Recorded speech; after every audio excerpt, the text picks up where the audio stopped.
Mansfield Town, they've had an unbelievable start to life back in League One, and in today's video we're going to do a deeper dive into how Nigel Clough has transformed this Mansfield side once again and taken them to the next level. Yesterday the Stags progressed through into the second round of the FA Cup, and they do currently sit 4th in the League One table. After 12 matches they've got 7 wins, 3 draws and just the 2 defeats, scoring 20 goals and conceding 14. They've got a positive 6 goal difference, 24 points picked up so far this season. They win their game in hand, they could potentially go into that top 2. Yes, you look at some of their fixtures and think, well, they've had quite a favourable run. They've played the likes of Shrewsbury, Cambridge, Burton already, but they have also had some really tough games. I'm going to have a deeper dive into some of them fixtures, going away to Wigan, picking up all 3 points, drawing against Birmingham City, big spend in Birmingham as well. Absolutely brilliant. Massive credit to Nigel Clough's side, but let's go and have a look at how he's managed to do it. We'll start out firstly then with the summer transfers. As we know, Mansfield were promoted last season from League 2 into League 1. I believe they finished 3rd in the end. It was brilliant scenes and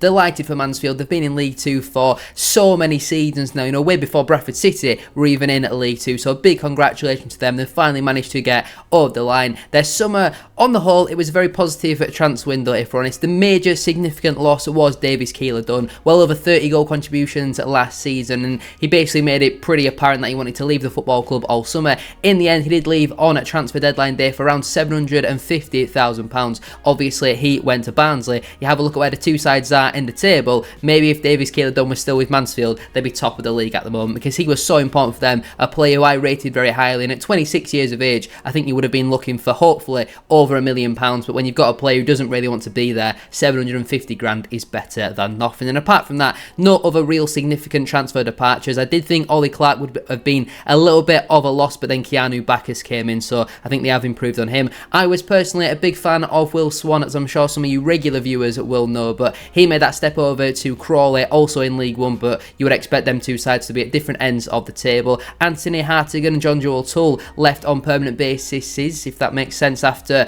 obviously spending last season out on loan. And Callum Johnson joined my team Bradford City. He was injured before pre-season even started, and he's still not back for the football club. He's not coming back until the new year, which is majorly disappointing, because apparently Callum Johnson is pretty decent. And in terms of their incomings then, some really good signings. Will Evans being the one where they paid a bit of money for, around £200,000 if my maths is correct there. Obviously coming in from Newport County, can play left wing back, but predominantly is a striker, goal scorer, target man, runner in behind. He can do it everything, can Will Evans. He's a really good player, and I do think that was a really good option to have at the top end of the pitch. Not like for like in terms of replacements with Davies Keeler Dunn, but still a very good signing for the Stags, and a player who always did deserve that step up into League 1 after scoring around 25 league goals last season for Newport County. Keanu Bacchus came in as well after I think having some experience in Europe. It might have been the Conference League. Deji Oshalaja wasn't highly rated at Burton, but he's been monumental for Mansfield so far this season, whether it's in central defence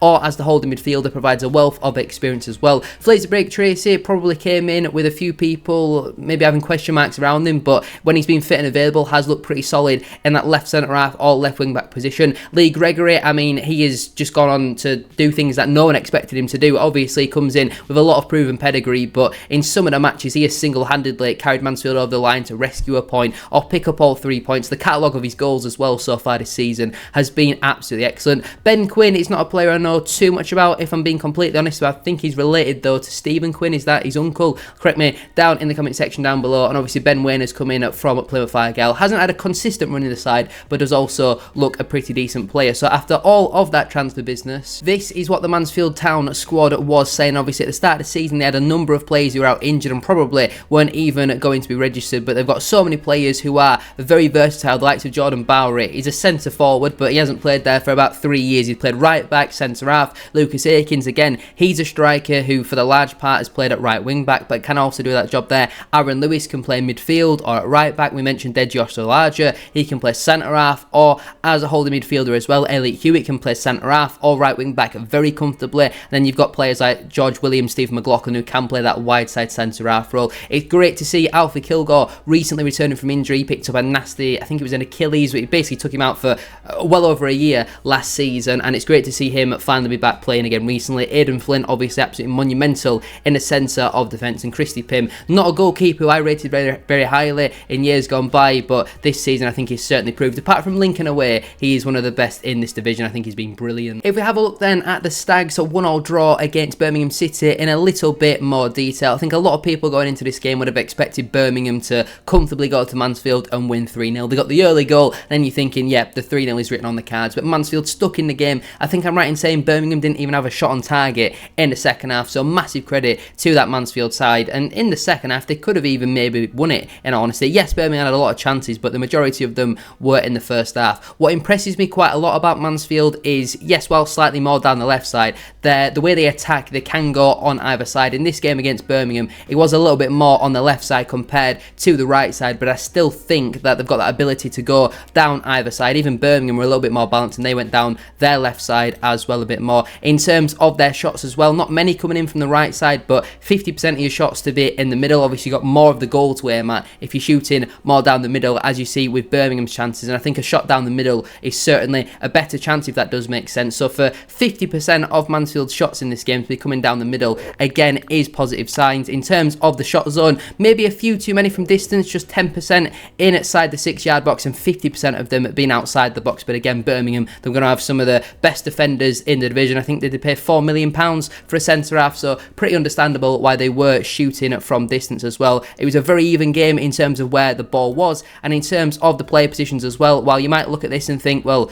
it kind of looks a little bit unstructured, let me break this down to you. So you've got 9, 23 and 6 as the centre-halves, you've got 4 and 3 as the wing-backs, 10, 17 and 8 as the midfielders, and 11 and 19 as the strikers, obviously playing a 3-5-2 formation. But with Birmingham being a very expansive team in possession, their full-backs pushing on really high up the pitch, it does make sense why Elliot Hewitt was a little bit more defensive. Again, their formation can change in and out of possession. Bailey Cargill can quite easily operate as a left-back. They can go to a back four and do that pretty comfortably if Stephen McLaughlin is getting up and down. He was a player I didn't think would be able to cope with life in League One, but he's done a brilliant job so far this season. Again, I think the structure is really important. While McLaughlin is maybe a little bit too high up the pitch if you're thinking about your potential structure, maybe Elliot Hewitt isn't high enough up in the pitch. You'll have to let me know down below, what do you think about that? Even this game against Wigan Athletic, while statistically you might look at it as a bit of a smash and grab, 22 shots for Wigan, only the 4 for Mansfield, 18 in open play compared to Mansfield's 3 chances from open play. Again, they're attacking very, very balanced, 38% on the left side and 37% on the right side. It shows they're comfortable to go down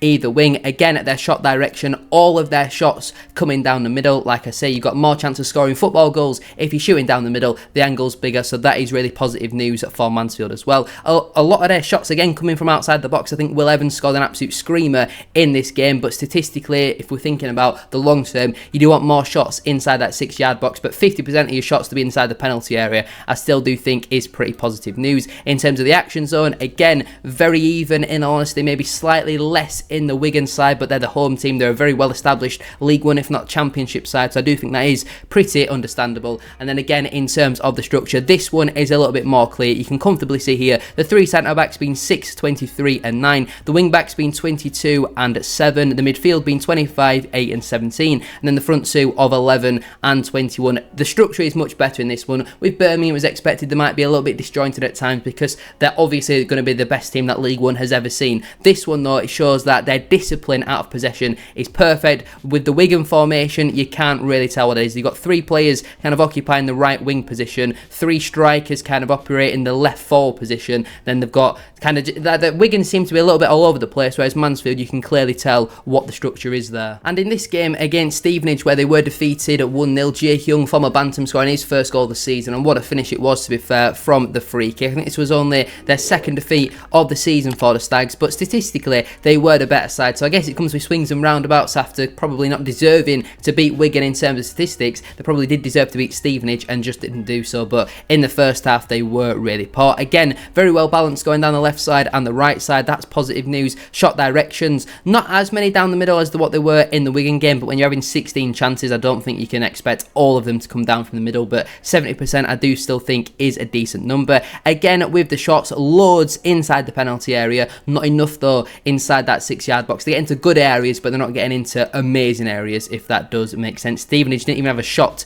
inside Mansfield's 6-yard box. So it goes to show how solid Mansfield can be defensively. Again, in terms of the action, very scrappy game, a lot of the ball in the middle of the pitch, and the structure for this one, this is why I think Mansfield struggled. Their structure was a little bit all over the place. It is a lot harder to tell who was meant to be playing where. I would assume 2, 23 and 6 were the centre-backs, 4 and 3 are the wing-backs, 44, 25 and 16 in the midfielders, and 19 and 11 are the 2 strikers. But as you can see, I think 44 is Boateng and 25 is Louis Reed. They're stood on top of each other far too much. Steve McLaughlin and Stephen Quinn, they're basically stood on top of each other, and Gregory and I think Will Evans are stood on top of each other there. There's not enough movement. Stevenage, like I mentioned, they want to play very narrow. They've got 4 midfielders basically stood on top of each other, and that worked out well. They managed to kind of win that battle in the midfield against Mansfield, and they need to make sure their Mansfield's midfield is a little bit more stretched up. There's kind of no one really near Elliot Hewitt, but then you've got kind of 5 or 6 players all clumped in